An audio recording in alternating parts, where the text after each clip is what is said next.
Welcome to the Key Chapters of the Bible podcast. This is a daily podcast that's going through the key chapters of God's Word.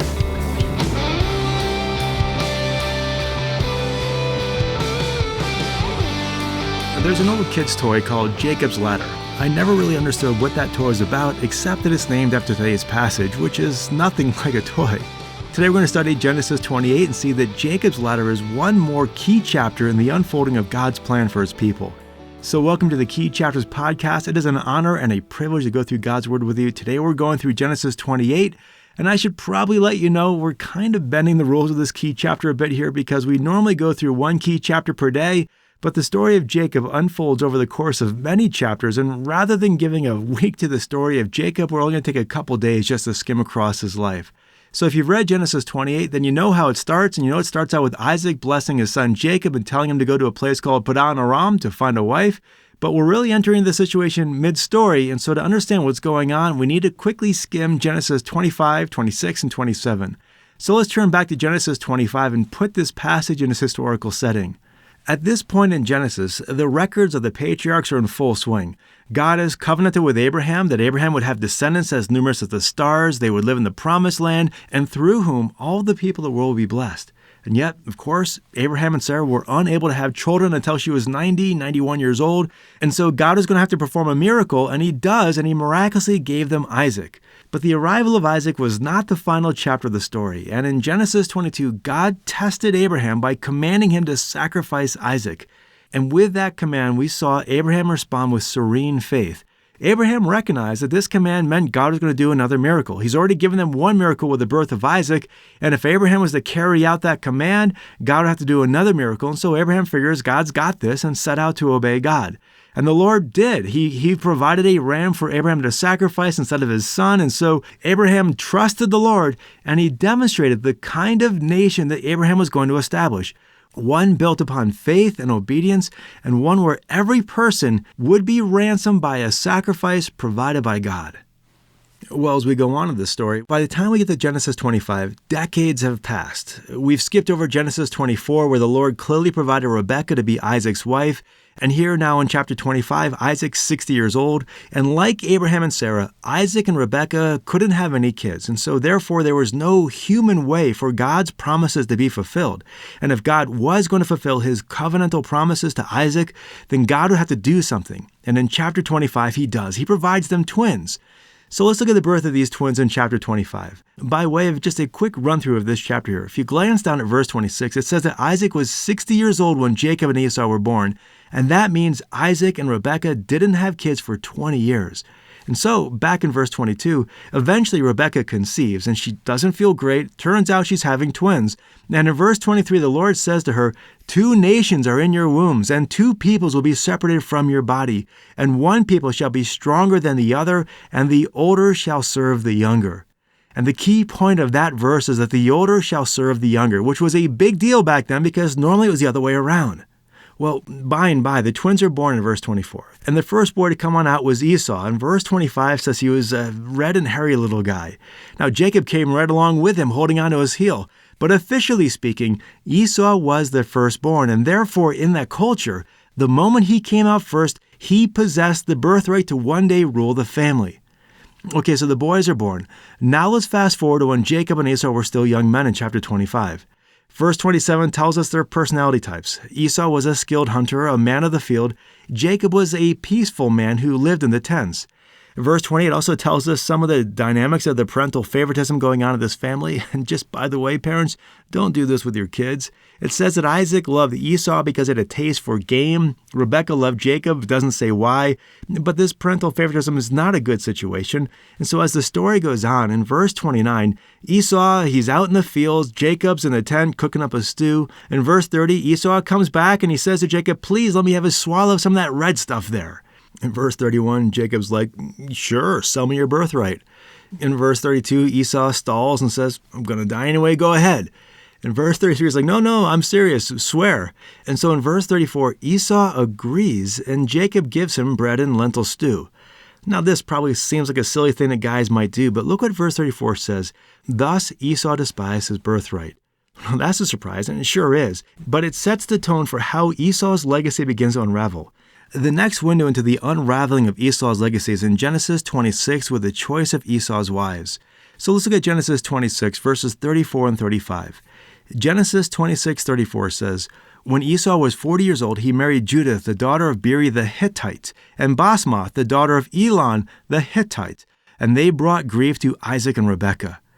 Now, aside from the problems of polygamy, Esau is marrying two Hittite women. Now, Hittites were descendants of Canaan, who were descendants of Ham.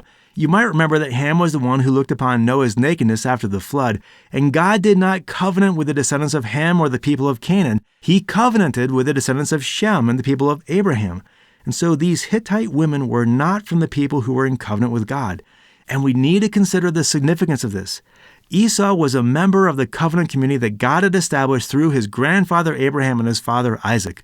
But Esau wasn't just any old member. He was the next in line to be the patriarch. He was going to set the tone and the standard for the next generation of this nation that God is establishing through these descendants of Abraham. And here you have this future leader marrying someone who is not from the covenant. What kind of example is he going to be for his kids? Well, not a very good one. And so his legacy just continues to unravel. Well, let's go on to Genesis 27, where the wheels come completely off Esau's birthright.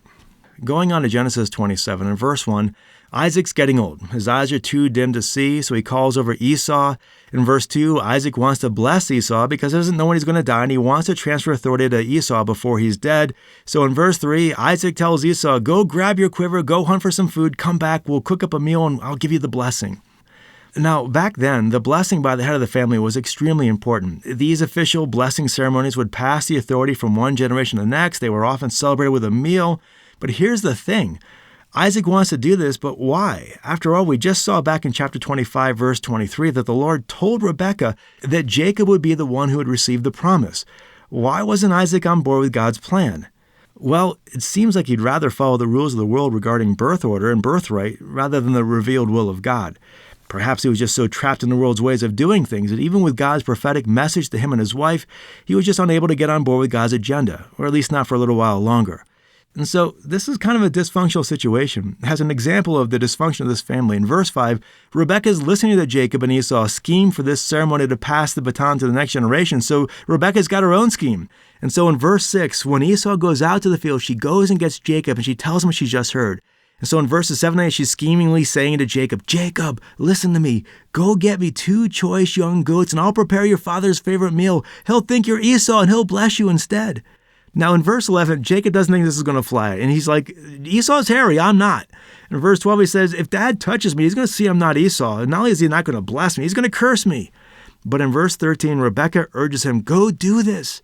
And so Jacob does what she says. He goes and he gets the goats. In verse 14, Rebekah makes this meal. In verse 15, she puts skins of the goats on Jacob. And in verse 17, she gives the food to Jacob and sends him on into Isaac. Now, in verse 18, Jacob goes into Isaac and says, "My father." Isaac's like, "Here I am. Who are you?" In verse 19, Jacob says, "I'm Esau, your firstborn here. Eat my game." In verse 20, Isaac asks him, how could he be back so quickly? And Jacob says this whopper of a lie. He says, "Because the Lord your God caused it to happen to me." That's a huge lie. In verse 21, Isaac is skeptical and he calls Jacob in close and he feels Jacob's hands covered with goat skins, and he says in verse 22 that the voice is that of Jacob, but the hands are that of Esau. And again he asks in verse 24, "Are you really my son?" And Jacob gives this incredible lie again. "Yes, I am." I mean, technically he's his son, but he's certainly not the son that he's claiming to be. And so they go and they get this food and they have this ceremony where Isaac blesses Jacob, but thinking he's saying this to Esau, he says, "Now may God give you of the dew of heaven and of the fatness of the earth and an abundance of grain and new wine. May peoples serve you and nations bow down to you. Be master of your brothers." And remember, Isaac is giving this blessing to the person who he thinks is Esau, but the Lord has already told him that Esau will be serving Jacob. And still he says, "Be master of your brothers, and may your mother's sons bow down to you. Cursed be those who curse you, and blessed be those who bless you."